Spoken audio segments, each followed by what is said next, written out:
the betting, the not so much anymore, is more down to my own fault. I need to get studying again to get the edge back. But yeah, it's a great product. I love the exchange. It's really, in my opinion, one of the better bookmakers, if not the best bookmaker out there.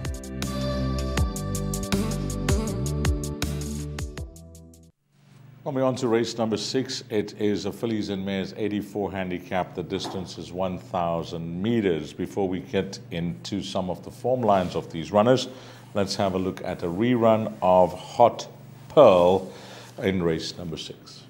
Good ground on the grandstand side. Hot Pearl onto the 300. Now Maquette be nice to go and attack. Hot Pearl, though, is finding that little bit extra over the last 150. Maquette's trying to eat into the lead late on, but it's Hot Pearl, War Empress of Ernie Princess on the inside. Hot Pearl with the merit rating drop will win it. Beats Maquette or War Empress second and third, and then came Ernie Princess. It was really nice to see her bounce back to her very best, because she saw a lot of potential when she first started off her career, number 6, Hot Pearl, and she was tried in some of those feature races as a young horse as well. Last time out, it was a positive, confident ride by Calvin Habib. She went start to finish. They never got sight of her, number 6, Hot Pearl, so that could be the rerun that the guys have picked out here in race number 6 of number 6, Hot Pearl. But this is a race where you could get any type of results depending on how things are going to work out for you. Number 1, it's a field of 11 runners go to post. We are racing first time at Hollywoodbets Scottsville for a long time. So are we going to see a bias to the going on the day, or is it going to be keep in your lane and run straight? Well, we'll see how things map out in the first few races, because that could be the key to winning and losing here in race number 6. Selections for me, well, Ryle, you know, I don't trust this race at all, because I look at it and I can see that this could spring a surprise if there is to be one. There is some form to recommend with a number of runners that are in good form. Others are coming off a break. Some haven't won in some time. They are, you know, trying to give signs that maybe it is time for them to win again. You've got recent maiden winners taking on tried and tested sprinters. And you've got a horse like Calling All Angels, who was a fluent winner first up and then tried against very strong company as a young horse. But Paul Lafferty has decided to go with the 4-claimer, and that horse wouldn't surprise me if that comes out to win. So I'm going to take a stance and say field here in the exotics. I don't know if you have a top choice, but it looks like a race I'd like to catch the trifecta or quartet in. Deez, I like this horse Maquette. I really fancy her chances in this contest. We saw that run behind Hot Pearl. She was only beaten a length. She's 5.5 kgs better off at the weight.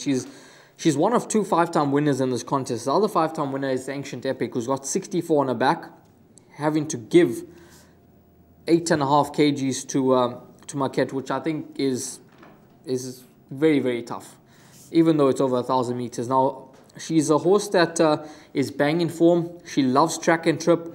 I think the conditions on the day will suit her. I think she's going to get the right run in transit. And I think at around 4-1 in the market, even though it is a competitive race, I think she's the one to beat. And she's going to be a strong top selection for me. Mia Zadina, a filly that the Duncan Hall's yard hold in quite high regard. She's a horse that was a bit disappointing last time out on the poly track. She seemed to get caught flat-footed at the top of the lane and maybe a bit too far out of her ground. She's a runner that will have her supporters with Muzieni aboard, 56.5 kgs on the back. You've obviously got Sabatini, who's got 61.5, a likely leader, but I don't think she can concede 6 kgs to an informer, Maquette, who's winning. And Maquette's a 5-time winner, where Sabatini's only won once from 14 starts. And I hear you with number 11, Calling All Angels. She could just need the out-in. Her last 2 starts, question marks over those performances. Short left 4 in that penultimate start, and then last time out, handy weekend from a good draw. Probably not up to that level, not up to that quality, but I think it's her last 2 starts have been too bad. So I'm hoping for that she can improve in order to be able to select her. So I think number 8, Maquette, the right horse in the race with the right weight on her back, and I think she can go close to getting that 6th career victory.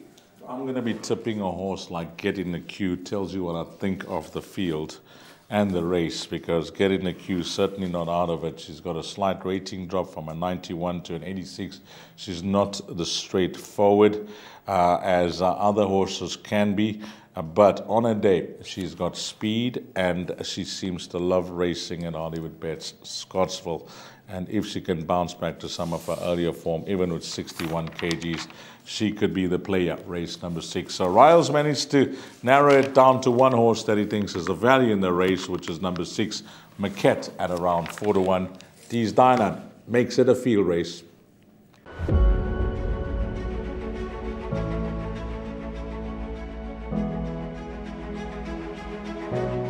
It's Donovan Everett from Cape Racing, and I'd just like to say it's an absolute pleasure to be involved with Intrabet and Cape Breeders in this golf day today here at Pearl Valley.